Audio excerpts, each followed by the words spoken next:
Hello everyone. आज के lecture में हम दो बड़े important term chemical fallowing and chemical ploughing discuss करने वाले हैं। दोनों ही एग्जाम की दृष्टि से बड़े इंपॉर्टेंट टर्म है, केमिकल फेलोविंग और chemical ploughing. First one is chemical fallowing. देखो, केमिकल फेलोविंग के नाम से ही समझ में आ रहा होगा आपको कहीं ना कहीं किसकी बात हो रही है, फेलोलैंड की बात हो रही है। और फेलोलैंड से क्या मतलब है कि जब आपके फील्ड में क्रॉप का सोविंग नहीं किया जाता, जब आपके सीजन के दौरान आपके फील्ड में क्या किसी क्रॉप की सोविंग नहीं करते और लैंड को खाली रखा जाता है, तो उसे हम फेलोलैंड बोलते हैं। तो जो केमिकल फेलोविंग है, ये प्रैक्टिसेज आपके कौन से लैंड में, आपके फेलो लैंड में की जाने वाले प्रैक्टिसेज है। यानी आपका जो खाली लैंड है या आपका ऐसा खेत जिसके अंदर किसी क्रॉप की सोविंग नहीं की गई है, उसके अंदर हम कौन से प्रैक्टिसेज फॉलो करेंगे, केमिकल फेलोविंग। देखो मैं समझाता हूं आपको केमिकल फेलोविंग क्या है।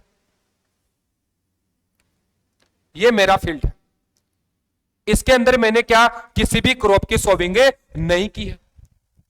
बट वीड्स की बात करें तो वीड्स की कभी क्रॉप सोविंग नहीं करनी पड़ती है। जो वीड्स है उनको सो नहीं करना पड़ता, उनकी सोविंग नहीं करनी पड़ती। क्यों? क्योंकि वो अनवांटेड एंड अनडिजायरेबल प्लांट है, वो क्या अपने आप उगाते हैं, उनको किसी प्रकार की सोविंग की जरूरत नहीं है। तो मानो इस फील्ड के अंदर क्या आपके कुछ वीड्स उगाते हैं, क्या आपके जो वीड्स है वो ग्रो करने लगते हैं।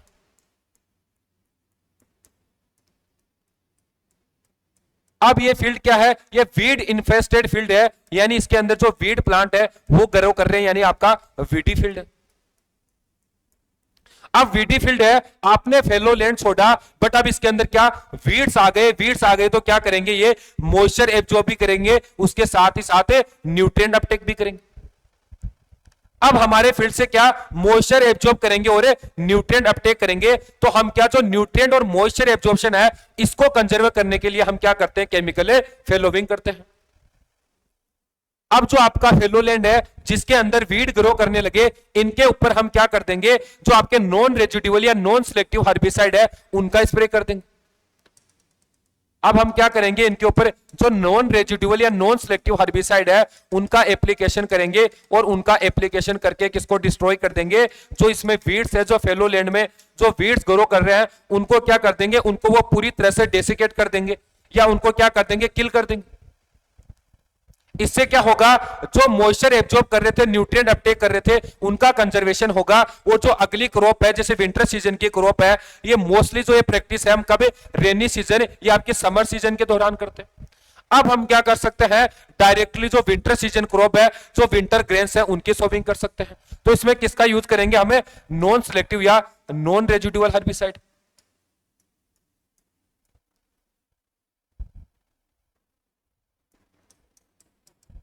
नॉन सिलेक्टिव या नॉन रेजिडुअल हर्बिसाइड।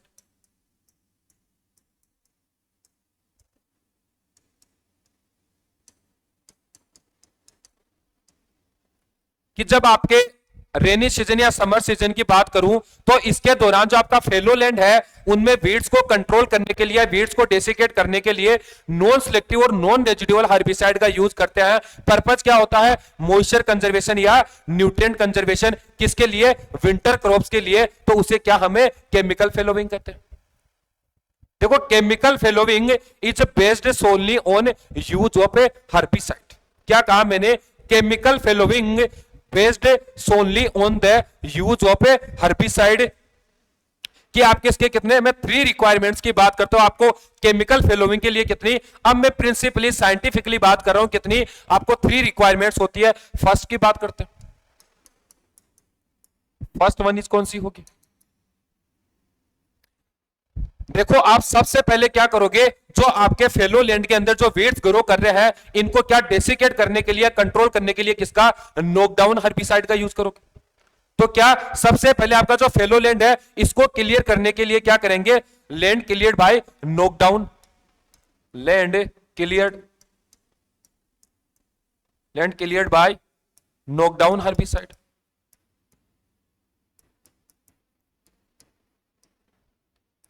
कि जो आपके नॉन सिलेक्टिव या नॉक डाउन हर्बिसाइड है उनके जरिए क्या कर लेंगे, फील्ड को क्लीन कर लेंगे, यानी क्लियर कर लेंगे। ये तो क्या है, फर्स्ट रिक्वायरमेंट है। नॉक डाउन हर्बिसाइड कौन से, आपके ग्लाइफोसेट की बात कर लो। ग्लाइपोसेट, एमिट्रोल, पेराक्वाट, डाइक्वाट, एमिट्रोल, पेराक्वाट एंड डाइक्वाट। ये क्या सारे आपके नॉन सिलेक्टिव हर्बिसाइड होंगे, यानी जैसे आप इसको वीड है उन पे उनको अप्लाई करोगे, उनका स्प्रे करोगे, वे वीड को तुरंत क्या नॉक डाउन कर देंगे। और जैसे वीड क्या हमारी लैंड सरफेस के ऊपर गिरेंगे या जो हमारा फील्ड है उसकी सरफेस पे गिरेंगे, गिरते ही इसके जो मॉलिक्यूल्स सब क्ले पार्टिकल्स के कॉन्टेक्ट में आएंगे तो क्ले पार्टिकल्स इनको एब्जॉर्ब कर लेंगे और एब्जॉर्ब करते ही या डीएक्टिवेट हो जाएंगे। तो जो जितने भी आपके नॉन सिलेक्टिव हर्बिसाइड है ये इमीडिएटली क्या होते हैं, डीएक्टिवेट होने वाले हर्बिसाइड है। तो आप क्या इनको नॉक डाउन करने के लिए किसका यूज करोगे, नॉन सिलेक्टिव हर्बिसाइड या नॉन रेजिडुअल हर्बिसाइड का। सेकंड कौन सा है, सेकंड की बात सुन।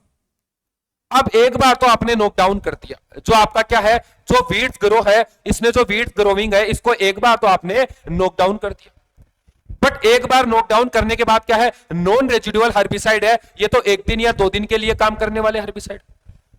बट अगर कुछ वीड सीड की बात करें, बहुत सारे वीड सीड ऐसे हैं जो अभी भी क्या है, सोइल डेप्थ के अंदर है या जो सोइल की सरफेस है बिलो द सोइल सरफेस है, वो वीड्स क्या फिर से ग्रो करने लगेंगे। जैसे ही उनको ऑप्टिमम कंडीशन मिलती जाएगी वो क्या करते जाएंगे, जर्मिनेट करते जाएंगे। अब जो हम वीड्स का कंट्रोल करेंगे, यानी पूरे ओवर सीजन की बात करूं तो क्या वीड, क्या किसकी बात करते हैं, weed clean over the season maintained by residual herbicide. अब जो आप अपने फील्ड के अंदर क्या जो वीड्स है उनको पूरे सीजन में कंट्रोल करोगे, किसके द्वारा, रेजिडुअल हर्बिसाइड के द्वारा।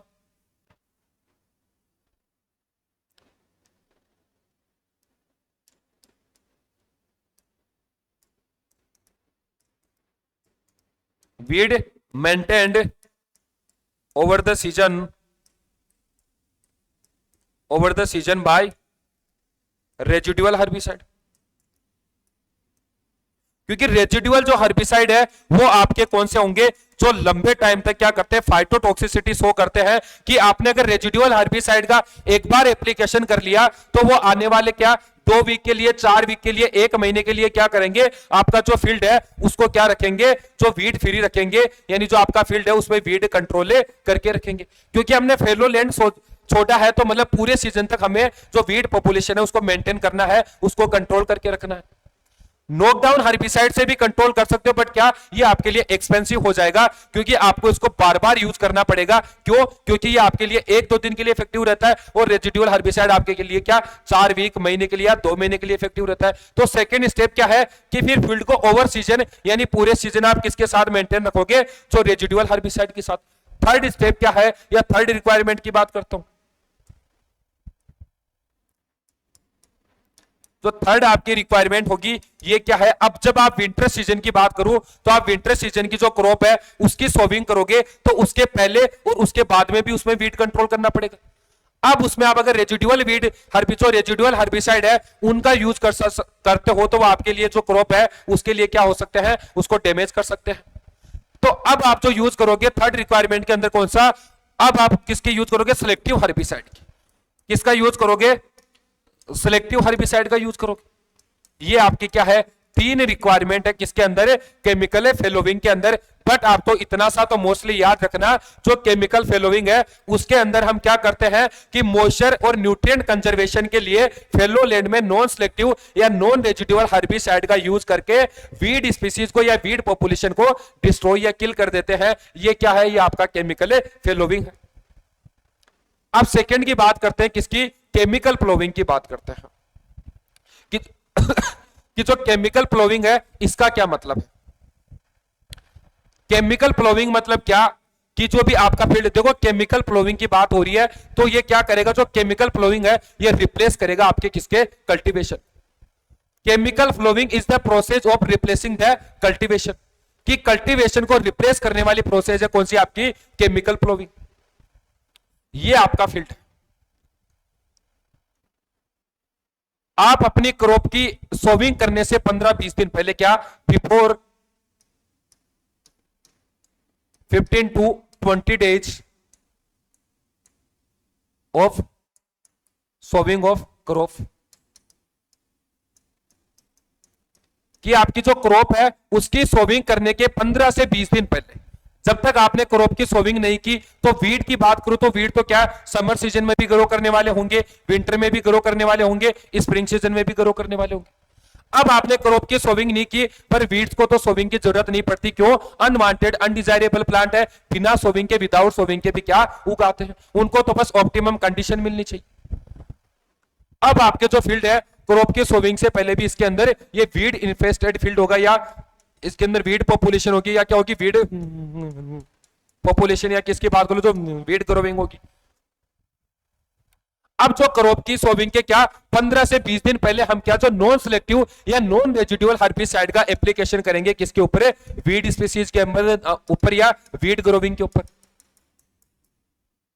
और इनको क्या कर देंगे, जो नॉन सिलेक्टिव या नॉन रेजिडुअल हर्बिसाइड का यूज करके जो वीड्स है इनको पूरी तरह डेसिकेट कर देंगे, और डेसिकेट करने के बाद जब भी क्रॉप सोविंग का टाइम होगा डायरेक्ट क्या कर देंगे, क्रॉप सोविंग कर देंगे। किसका यूज करेंगे? नॉन सिलेक्टिव या नॉन रेजिडुअल हर्बिसाइड का यूज ऑफ नॉन सिलेक्टिव या नॉन रेजिडुअल हर्बिसाइड।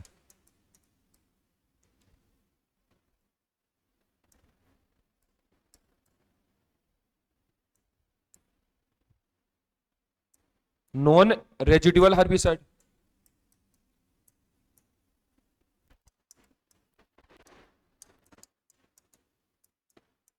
कौन सा? ग्लाइफोसेट और पेराक्वाट या एमिट्रोन।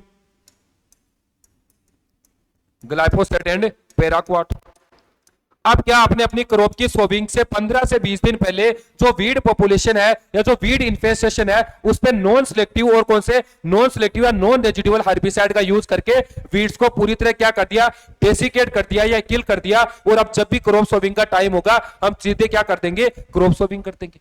ये आपके फेलो लैंड में प्रैक्टिस नहीं करते केमिकल प्लोविंग, या क्रॉप की सोविंग से पहले की जाने वाली प्रैक्टिस है कौन सी, केमिकल प्लोविंग। जबकि केमिकल फेलोविंग क्या आपका जो फेलो लैंड है जिसमें क्रॉप की सोविंग नहीं की उसमें फॉलो की जाने वाली प्रैक्टिस है कौन सी, केमिकल फेलोविंग।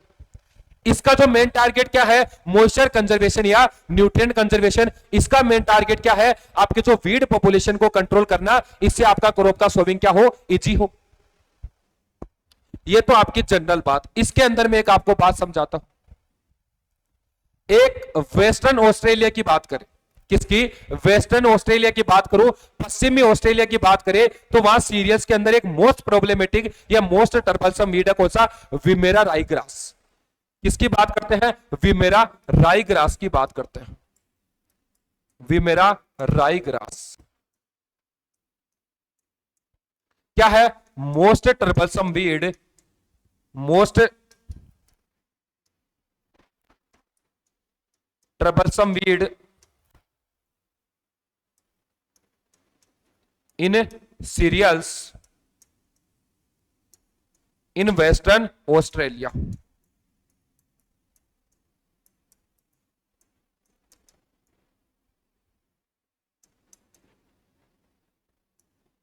तो वेस्टर्न ऑस्ट्रेलिया के अंदर क्या विमेरा राईग्रास क्या है, सीरियल्स में एक मोस्ट ट्रबलसम वीड। ये किसके द्वारा? सीड के द्वारा इसका क्या होता है, इसका जो प्रोडक्शन है या जो जर्मिनेशन है किसके द्वारा होगा, सीड के द्वारा होगा। यानी सीड के द्वारा क्या करेगा, प्रोपेगेटेड करेगा। बाकी जो पेरेनियल प्लांट्स किसके द्वारा, वेजिटेटिव प्रोपेग्यूल्स के जरिए, स्टोलन, सक्कर्स, राइजोम्स के द्वारा। अब इसका जो सीड्स है वो कैसे प्रोड्यूस होगा कि कहीं ना कहीं पिछले साल जो प्लांट था उसने क्या किया, बीज उत्पादन या उसने क्या कर दिया, सीड प्रोडक्शन किया, तभी तो नेक्स्ट ईयर सीड आए। यानी जो अब सीड ग्रो करने वाले हैं वो पिछले साल कौन से पीरियड, यानी वो मैच्योरेशन पीरियड से गुजरे हैं। इसके जो सीड जर्मिनेट करते हैं वो हर साल अप्रैल में जर्मिनेट करते हैं। क्या अप्रैल के टाइम जो विमेरा राईग्रास है इसके सीड हमेशा क्या अप्रैल के टाइम जर्मिनेट करते हैं।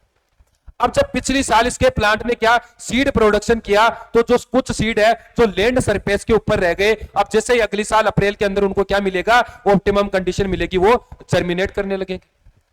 कुछ वीड सीड क्या जो डेप्थ के अंदर चले गए, क्या जो सोइल के अंदर डेप्थ के अंदर चले गए, या वो क्या हो गए जो सोइल की जो नीचे डेप्थ में चले गए तो वो क्या डोरमेंसी पीरियड में चले गए। क्यों उनको वहां पे ऑप्टिमम कंडीशन नहीं मिल पा रहा।